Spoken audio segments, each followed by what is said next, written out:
So good morning, everybody. Lieutenant Colonel Tony Pirelli, the battalion commander for the Atlanta Recruiting Battalion. And right on the outside, there's Command Sergeant Major Singleton, Command Sergeant Major of the Atlanta Recruiting Battalion. Thanks for having us. We came from Atlanta for two reasons. The first reason is to thank the city of Chattanooga. It really is remarkable to be involved in a community that cares so much, in a community that has shown what the American spirit is all about. It's about strength, it's about selfless service, and it's about resiliency.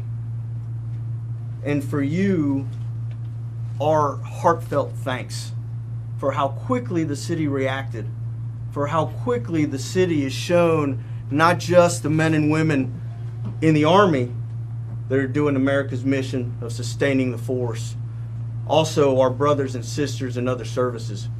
You know, the services, we beat each other up and we make fun of each other. But when things happen, we come together. We fight like brothers, but you can't fight against my brother. So thank you for what you do for us. We're honored to be standing shoulder to shoulder with Chattanooga. And we're going to remain here. And we're going to remain part of this community.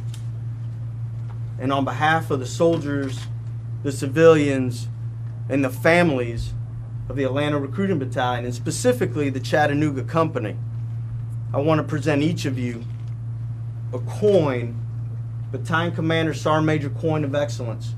And it's a representation of the connection that we have, between the city of Chattanooga and its Army. Thank you, Mayor. Thank you so much. Thank you, Chief. Thank you. Appreciate that. I appreciate it. Appreciate everything. At this point, I want to cut there and I want to ask for the media to please step out. This is the first time that Sergeant Major and I have been up here, and we want to address our soldiers and their families alongside with the city leaders in a private setting. Thank you. All right, so good morning, City of Chattanooga. My name is Sergeant First Class Dodge. I am the center leader for the Army recruiting in the Chattanooga area. I cover the area down in from Dalton, Georgia, out to Hickson in this area. Again, want to thank you guys for coming out and supporting us. We just really want to let the Chattanooga community know that the Army is here. We are open for business, and we're out here beating up your guys' streets looking for young men and women to join the United States Army to help fill the ranks of our future force, so we can continue to keep our country safe and to possibly prevent future acts like this in the future and try to keep us Americans safe. At this time, I'll take any questions that you may have. You were inside the recruitment center when the shootings happened. Can you talk to us about what you were doing and your instant reaction to it? So we were just doing normal operations, just sitting around our office, working on our computers. We heard the shots go off. We went into what's called an active shooter drill, and then we went in and we seek cover within our building, waited for it all clear, and then we checked our staff, make sure everybody was okay, checked our brothers, make sure they're okay, and then we took all direction from local law enforcement at that time. There were only 4 of you inside at the time? Yes, I had 4 personnel in my office at the time. Including you? Including me. What's it like for you to be back? It feels good. You know, I put this uniform on every day for a reason. I'm proud to wear this uniform, and I'm proud to stand out here and try to find those young men and women to join our ranks. So, there's Chattanooga's finest going to work again. So to answer your question again, how does it feel to be back at work? I'm honored to be back at work and wearing this uniform every day. That's why I put this uniform on, is because I'm proud to be a soldier and to serve our community and our country. Well, your 4 men were shot in here, weren't they? We were shot at. We weren't shot. I understand one of the men were hit. That was with another service. That wasn't in my. No one in my office was injured. Did you hide like in a closet under desks, like specifically? It was in a back room where we barricaded ourselves in. How long did it last? How long? The actual shooting only lasted maybe a minute at the most. But we stayed barricaded for about 5 to 7 minutes to ensure everything was clear. And then by the time we came out, local law enforcement was on scene and we took all direction from them. What time did that Everything happened at about 10:45 in the morning. What exactly were you doing? Were you talking to anyone on the phone? Were you texting anyone? I'm the center leader, so I was on my computer checking to make sure everything was going the way it was supposed to so people can join the Army. Would it make any difference if you've been armed? I'm not in a position to say that. You know, our current policy is not to be armed, and that's why we have our active shooter drills. That's why we train and rehearse on those drills, so in an event like this that we protect ourselves to the fullest extent. Do you think it's time to reconsider that policy? I'm not in a position to discuss that. That is something that needs to be addressed with the Department of Defense. Have you done an active shooter drill here with your staff here before? I have not done it with this staff due to the fact that I've only been here for a little over a month. But we do that training on a random basis throughout the year, and my team is fully aware of that drill. I've done it in the past with my previous units, and I know that my staff here has done it in the past before I got here. First time you ever had to put it in action? Yes, first time I've ever had to do it in real life. First time you ever heard bullets Can you here on discuss home soil? how lucky you feel this week? I mean, looking at the flags that are out here and how close you and your comrades came, how many rounds were fired, and that you were just here in this building a week ago. As for the number of rounds fired, I don't know. The support of the community is great. You know, we're soldiers. It's what we do. So, to answer your question about the first time being shot at, I am a combat veteran.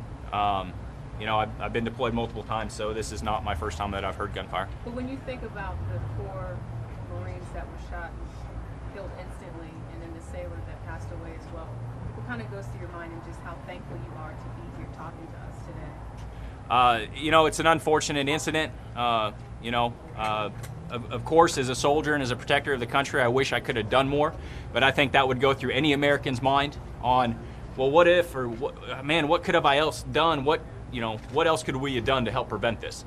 Of course, that goes through your mind. But again, we have current policies and tactics, techniques, and procedures that we do within our offices that we have to follow, because that's what we do as soldiers. Would it help for you to be armed? I mean, that's what we're talking about. Again, I'm not in a position to answer any questions on arming recruiters.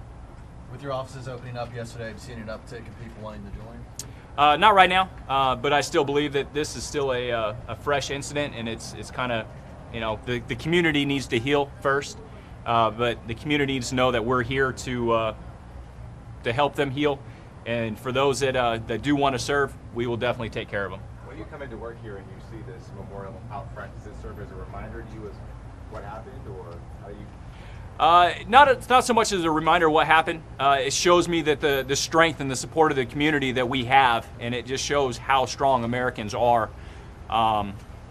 When something like this happens, that we can come together as a team and we can heal and we can recover from this. From the position you were in, which is getting shot at, would it make any difference if you had been armed? Again, I'm not answering any questions on the arming questions.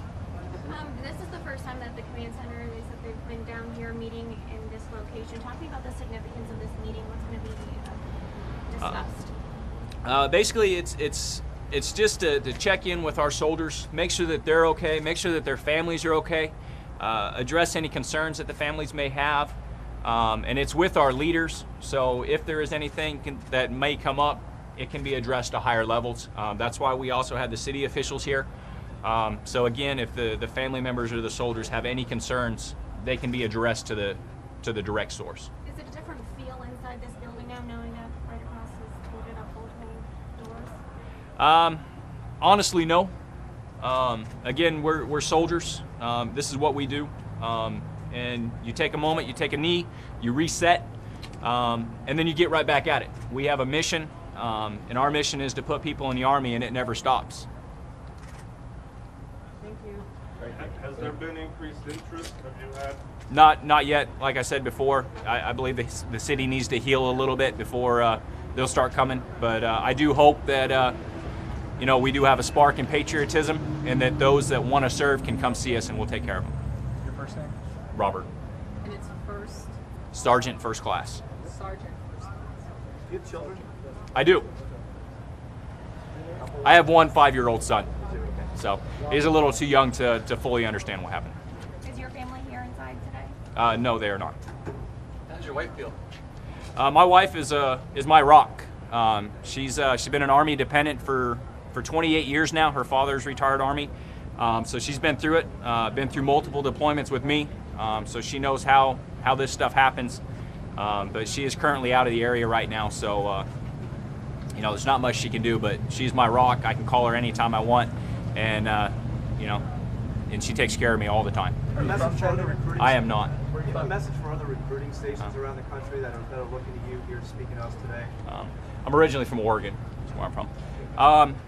You know, the only question or the only statement I could probably say to other recruiter centers is, you know, stand strong, continue mission, and we'll get through this, and we'll be a stronger Army because of it. Where's the other places you've been assigned overseas? I've been in the Army for 19 years, so I've been stationed all over the place. I've been recruiting now for 6 years. I was previously stationed out in Utah and Idaho before I was stationed in Chattanooga for recruiting. Are you surprised that this can happen here in America? Of course, you're always surprised in anything like this. You know, you never expect it to happen where you are. You always have in the back of your mind, well, it can never happen to me. But again, that's why we train, that's why we rehearse, and we do the things we do. So in the event that something like this happens, we're prepared and we can take care and we can limit injuries and damage. But your personal feelings? Again, I've been a soldier for 19 years, so this is really all I know. We train and we prepare for stuff like this. Just to Iraq. I've been to Iraq 4 times. Thank you for your time. Thank you. All right. Thank you all. Have a great day. Thank you. Here, people of Chattanooga are in sync with the people in our armed forces and are trying to find ways to help. People ask when I'm walking down the street, what can I do? That's the most common question that I get. I tell them, you know, we have nationalcompressionfund.org, we have our local community foundation, 2 vetted organizations, and so I know there are a lot of people who just want to find some way to participate. That's also why you see the many people out here going by the memorial site. Is the city going to heal? Of course the city is going to heal.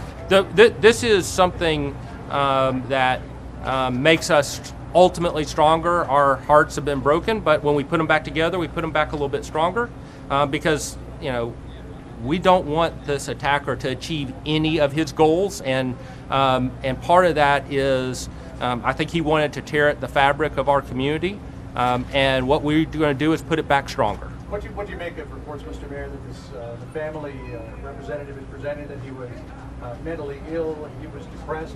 Does that sound like the family is looking for an excuse here, that they don't want to admit that there was a terrorist living in their own house? Well, right now we have a situation where the attacker was stopped in his tracks by Chattanooga police officers valiantly and courageously, and we're at the stage where our resources are being devoted to making sure that every stone is unturned, along with the FBI, so that we know exactly everything that happened in the days, weeks, and months leading up to this event. Do you have an update on the services of David Wyatt? I don't have an update on that. Did you hear that there might be protesters coming from Kansas protesting? We allow everybody to exercise their constitutional right as long as they do so within the bounds of the law. We got time for 2 more questions. Chief, can you walk us through what happened at the second location with your men and stopping the suspects? I can, but I'm not going to, because that's still under investigation, and all that information is flowing through our partners with the Federal Bureau of Investigation and the Department of Justice. What I can tell you is that they took the fight to this bad guy, and they stopped him at great risk to themselves, and the mayor and I and these leaders and these soldiers in this office behind me could not be prouder of the Chattanooga police officers who protected those who protect us all year long. Chief Fletcher, how's Officer Pettigo? How's Officer Pettigo? All of the officers are doing very well, including the one that was injured. They're getting all the support they need. As you can see, this community, this country has been behind them, and we will heal and we will be stronger. And I'm very, very proud of the sacrifices and the risks they take every day, but especially this time as they charged into gunfire to keep our soldiers, our Marines, our sailors, and our community safe. Chief, it's clear looking at the scene. Well, somebody else, because you've asked several questions. Anybody else? Have you talked with either President Obama or any of the staff about possibly making a visit here to Chattanooga? We've been in constant contact with the White House. I know that they're looking at things, and so as we continue, as we know more information, we'll certainly keep y'all updated. Thank y'all very much. Appreciate it.